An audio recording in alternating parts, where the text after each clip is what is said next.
¿Podría ser esta la última generación de humanos que camine sobre el planeta? El apocalipsis está en el aire. La pandemia y las guerras han hecho que durante los últimos años la obsesión con el fin del mundo aumente a niveles altísimos. Pero ¿tiene sentido esta obsesión? En Mateo 24 Jesús dijo: apréndanse bien la lección de la higuera. Cuando la rama está tierna y brotan las hojas, se sabe que el verano está cerca.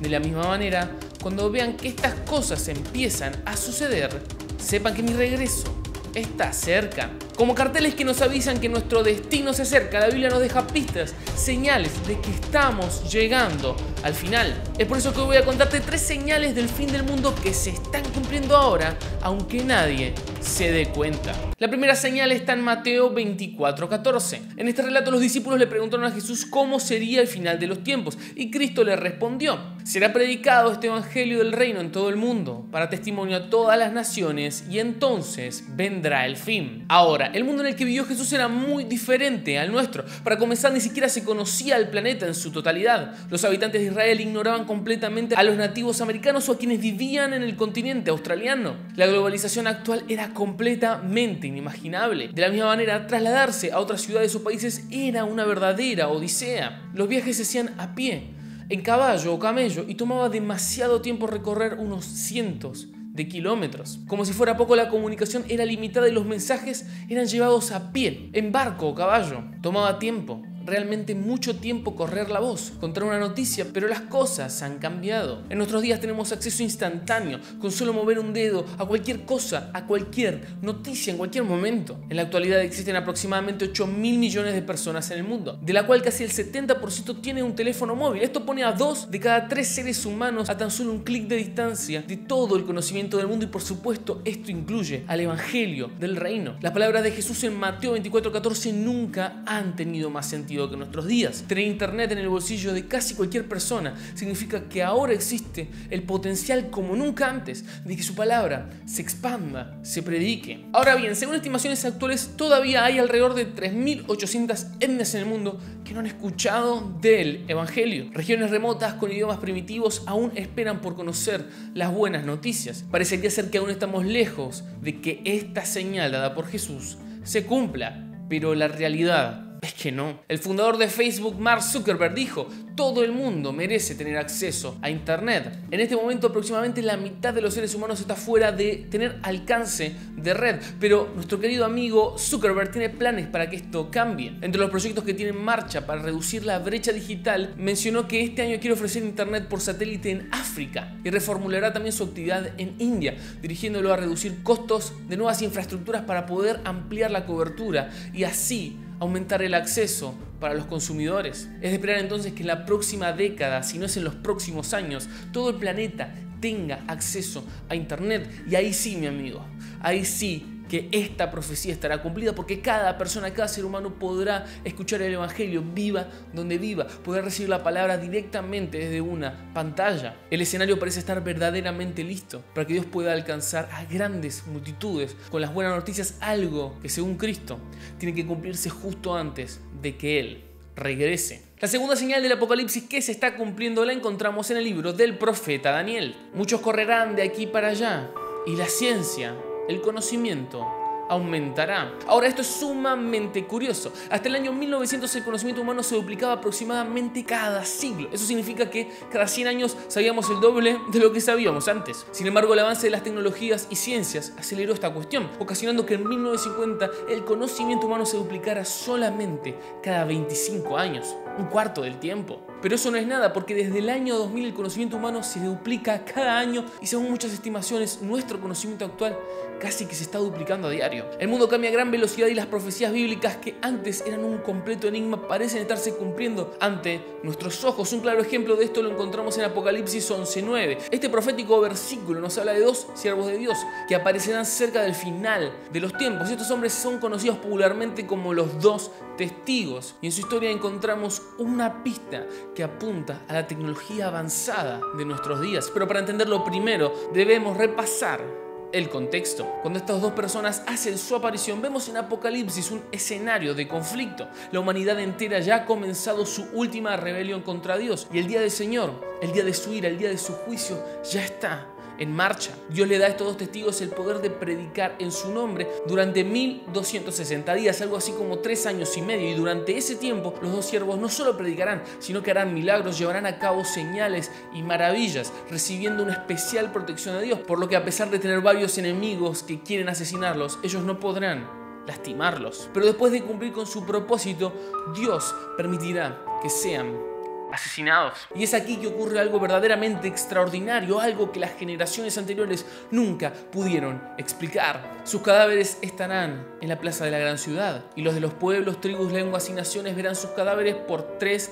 días y medio, y los moradores de la tierra se regocijarán sobre ellos y se alegrarán y se enviarán regalos unos a otros, porque estos dos profetas habían atormentado a los moradores de la tierra. Ahora voy a necesitar que me ayudes e imagines algo conmigo. Existen dos profetas, dos señores que hacen milagros y señales y acaban de morir. Sus cadáveres son exhibidos en una de las más importantes capitales del mundo. En YouTube y la televisión, canales transmiten en vivo desde Jerusalén, mostrándonos los cuerpos sin vida de los testigos. En Twitch tenemos a streamers comentando en tiempo real lo que está pasando. En Twitter hay cientos de miles de personas generando conversaciones y discutiendo sobre lo que están viendo, haciendo que el hashtag 2testigos se vuelva trending topic. Personas transitando las calles de Jerusalén hacen streaming en TikTok y suben stories a Instagram relatándole a sus seguidores la experiencia de estar ahí. La verdad es que es bastante sencillo imaginarnos multitudes descritas en Apocalipsis, consultando sin cesar las novedades, buscando actualizaciones sobre lo que está sucediendo con estos dos testigos de Dios. Pero esta escena que te acabo de contar hubiese sido imposible de imaginar en cualquier otra época de la historia. Y es que, ¿cómo podrían ver todos los habitantes del mundo los cadáveres de los dos testigos en Jerusalén? Pensadlo, hace tan solo 100 años resultaría imposible de imaginar que todos en el mundo al mismo tiempo veamos lo mismo. Pero hoy la pregunta es otra. La pregunta no es si algo así sucede, cómo todos vamos a verlo, sino que es cómo no vamos a verlo. Con todas las pantallas que tenemos a nuestra disposición, con toda la estimulación, no tendríamos ni siquiera oportunidad de ignorar un evento como el que describe Apocalipsis 9. Las generaciones anteriores solo podían rascarse la cabeza e intentar imaginar cómo este pasaje se cumpliría, pero no tenían forma.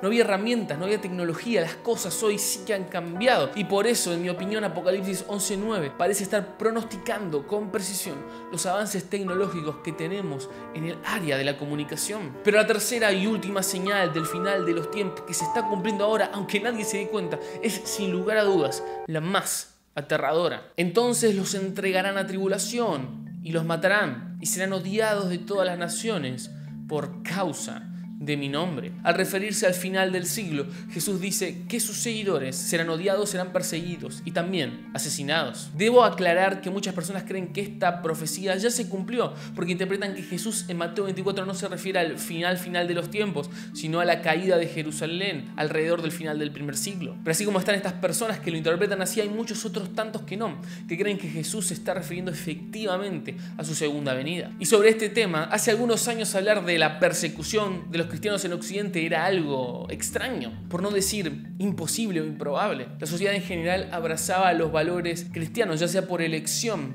o por tradición, y hablar de odio, asesinato o arresto por creer en Jesús sonaba realmente como algo lejano. Generalmente se relacionaba esto a la Unión Soviética o a los países comunistas, o a algunos países árabes donde la ley de la Sharia musulmana se aplicaba con extrema precisión, pero las situaciones han cambiado. En 2021 la persecución aumentó un 44% con respecto al año 2020. La cantidad de cristianos que sufren opresión diaria, arrestos por su fe o inclusive asesinatos no para de aumentar. Según estudios, el país más peligroso para los cristianos es Afganistán, seguido de Corea del Norte, Somalia, Libia, Yemen y Nigeria. Según la ONG Puertas Abiertas, con la llegada al poder de los talibanes, la persecución religiosa en Afganistán tomó una nueva dimensión. Los talibanes tienen acceso a documentos que permiten identificar a algunos conversos al cristianismo y los buscan activamente. Los hombres que se convierten son ejecutados inmediatamente. Las mujeres o las jóvenes violadas o casadas a la fuerza con otros jóvenes talibanes. Una persona que continuamente denuncia situaciones como estas es Samuel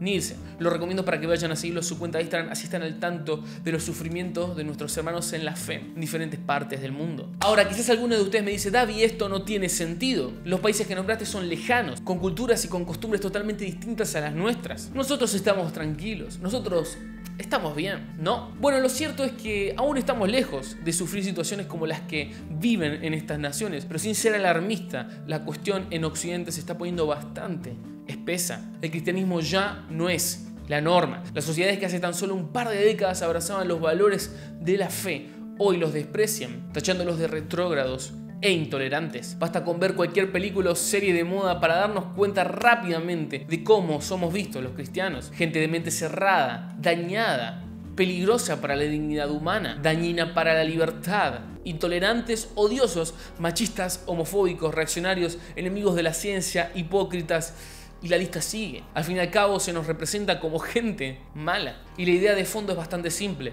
restringir la fe al ámbito privado. ¿Querés creer que un judío carpintero con 33 años fue asesinado y después resucitado? No hay problema, créelo, pero siempre y cuando no salgas de tu casa hablando de eso. Guardátelo para vos, por favor. Y eso sí que es un problema, porque el cristianismo tiene mucho que decir sobre cómo vivir en sociedad. No es una fe individual solamente, es una fe colectiva. Ha sido el mensaje de Jesús el que inspiró, por ejemplo, a Martin Luther King en su cruzada por los derechos civiles. La misma Biblia inspiró a los padres fundadores de Estados Unidos a abolir la esclavitud, afirmando que todos los seres humanos somos hechos a imagen y semejanza de Dios. Es difícil, por no decir imposible, que aquellos cuya vida ha sido transformada por el Evangelio se callen y vivan su fe en privado. Pero eso es lo que se nos pide en estos días. El impacto de este mensaje contra los cristianos por ahora es solamente cultural. Generalmente cuando alguien expresa su fe fuera del ámbito privado se lo silencia o se lo cancela, se lo excluye de la luz pública, pero termina ahí. Esto hoy. Pero mañana, si la actual corriente continúa, podría suceder que los creyentes, especialmente los líderes religiosos, comiencen a sufrir multas o hasta prisión por predicar la Biblia. De hecho, en Canadá y en algunos lugares de Europa ya hay sacerdotes católicos o pastores que han sido arrestados y acusados de supuestos crímenes de odio solamente por predicar la doctrina bíblica en temas que por ahí son sensibles. La libertad de expresión es un derecho que nadie parece discutir. La tolerancia es un valor importante en nuestra sociedad, pero no se puede negar que existe una constante erosión de la libertad religiosa, al menos esta última década. Las persecuciones van tomando forma creciente cada vez más fuerte. Generalmente comienzan con gente que pierde su empleo, con pleitos en la calle, con gritos, con grandes multas y hasta con cárcel para quienes no se amoldan al sistema. Lo que digo es alarmante, quizás sí, pero no son pocos quienes comienzan a afirmar que el escenario cada vez es más y más complicado. Y aunque algunos se atrevan a afirmar que no y que Dios jamás permitiría que esto suceda,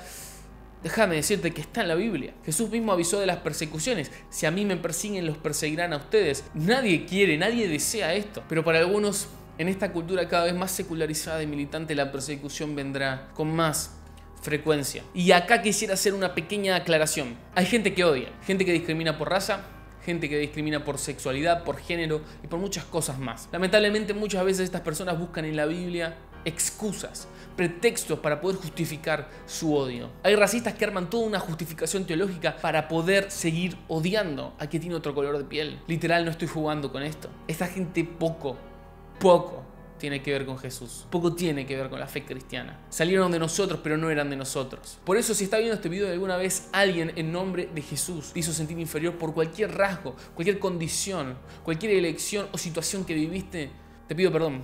Porque Jesús no es así. Jesús no es eso. Dios es amor.